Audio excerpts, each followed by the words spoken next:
Assalamualaikum warahmatullahi wabarakatuh. Perkenalkan, nama saya Monika Hayati. Di sini saya akan menjelaskan tentang filsafat dakwah dan rekayasa pembangunan agama dan peradaban Islam. Terus ada aliran-aliran dan gerakan dakwah. Aliran-aliran gerakan dakwah dari prolog. Konsep dasar dalam ajaran dakwah ini pada dasarnya tunggal, yakni mengajarkan manusia untuk bersama menuju ke jalan Tuhan yang lebih benar, di mana doktrin problematisasi dakwah ini secara teori diakui oleh seluruh umat Islam sebagai konsumen dan pengetahuan umum, hak dan pengetahuannya. Namun demikian, secara pragmatis, hal dan kontasi dalam pembentukan yang akan seperti juga pernah menjadikan pada bidang yang pernah diakui oleh Islam. Terus adapun pemahaman keagamaan, teologi terhadap formasi pemikiran dan gerakan dakwah ini dikelompokkan menjadi 3.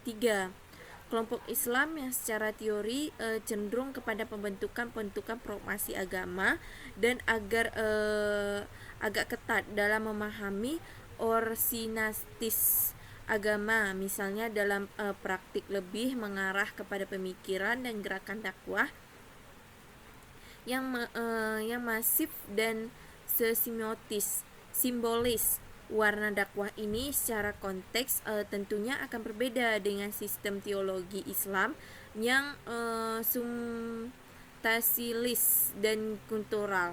Secara praktisnya menjawabkannya dalam pemikiran dan gerakan dakwah adanya dalam bentukan dakwah non-masif, tetapi lebih mengarahkan kepada dialog budaya, intelektual, dan dakwah peradaban. Semua bentuk-bentuk pemikiran dan gerakan dakwah itu tidak dapat dibahas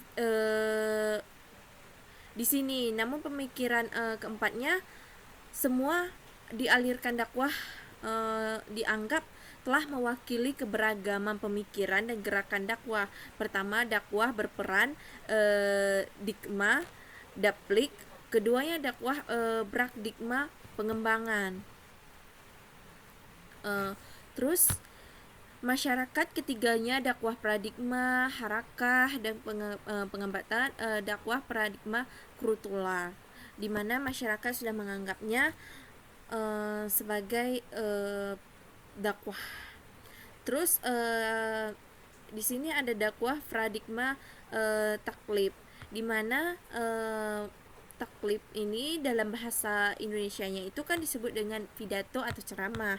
Itu merupakan pembangkitan bagian penting dari dakwah. Meskipun begitu, taklif sejatinya tidak dapat ditentukan dengan dakwah karena cukup pengertiannya disempat dan pemikiran yang amat terbatas. Namun demikian, taklim sebagai suatu proses penyampaian ajaran Islam merupakan bagian integral yang tidak mungkin untuk dilampaui, karena bagaimana juga dakwah dapat cukup mengarahkan kepada luas, itu tidak mungkin dilakukan tanpa taklim. Terkait dengan hal ini, di mana hadis Nabi Shallallahu Alaihi Wasallam yang diucapkannya kali dikutip untuk menegaskan kewajiban dakwah secara retak rasional, juga menggunakan teknologi atau RIP. Adapun di dalam Al-Quran banyak sekali ditemukan ayat yang menegaskan posisi Nabi sebagai penyampai risalah Tuhan. Dalam pidatonya, di mana pada akhir-akhir usia beliau ketika haji berpisah hijjat al-wada, salah satu hal yang dikonfirmasikan Rasulullah SAW di hadapan para sahabat adalah perihal terkait dengan tanggung jawab sebagai mubaligh. Terus ingatkah aku sudah sampaikan dalam kata taklim itu sendiri sejatinya terkandung makna proses, yakni proses untuk mengusahakan sesuatu, di mana agar bisa menyampaikan hal yang akan kita tuju sampai akhir, baik dalam wujud temponya maupun ruang maupun keadaan.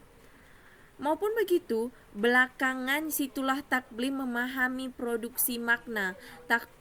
Taklim tidak lagi dipandang sebagai suatu proses yang ditahan panjang dakwah, tetapi justru mengajarkan posisi tahap panjang dakwah, tetapi justru mengajarkan posisi tahap panjang dan berdirinya dakwah itu sendiri. Pola pemikiran ini hanya memandang dakwah tak lebih dari sekadar taklim, yaitu kegiatan penyampaian ajaran agama Islam ke khalayak atau publik terhadap sering tersebut kepada masyarakat. Dari sinilah makna menyebutkan dakwah menjadi akrab dikenal sebagai taklim, yang dai tidak lain dari mubaligh itu sendiri, berbeda dengan aliran identik dengan ceramah dan khutbah lainnya.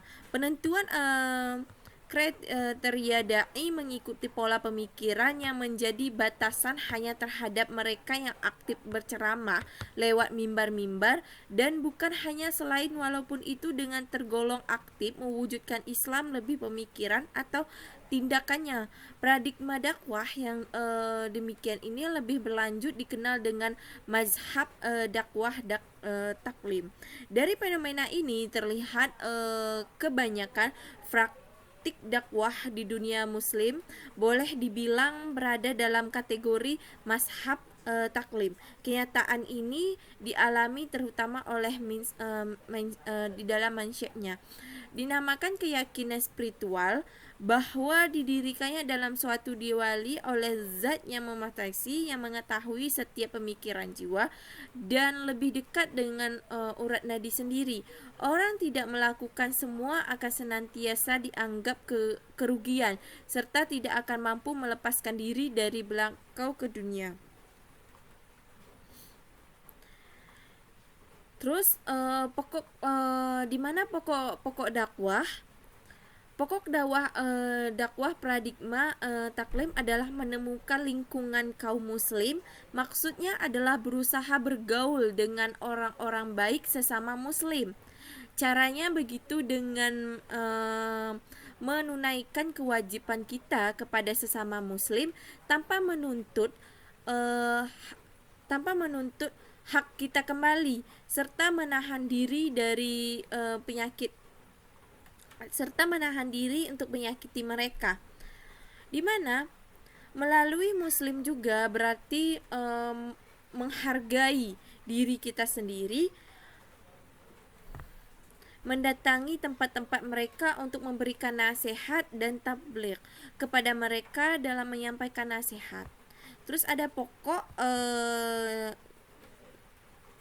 kedua dari dakwah taklim ini adalah membersihkan dan niat, artinya meluruskan komitmen melalui dengan menyampaikan sebuah amalan kepada mereka dengan tujuan awal senantiasa mengoreksi dari unsur-unsur keinginan duniawi seperti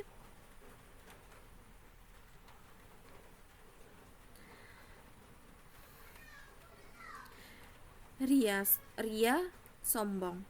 Kita akan memberikan contoh kepada mereka dengan ide konvertasi Islam, dengan gagasan tentang pribumi, jalannya rahmat, dan ide Islam interaksi, di mana kita dapat menyampaikan. Terus ada ifilog dan sintasi ke sinaksi mazhab dakwah dari panglima tentang aliran-aliran pemikiran dan gerakan dakwah dengan segala kelebihan dan kekurangannya, hendaknya dapat berjalan kesadaran konflik dan berdasarkan dengan masing-masing, bukan hanya saling memanfaatkan, tetapi kita akan berdakwah dengan satu sama lain tentang kepedulian. Sekian yang dapat saya berikan. Assalamualaikum warahmatullahi wabarakatuh.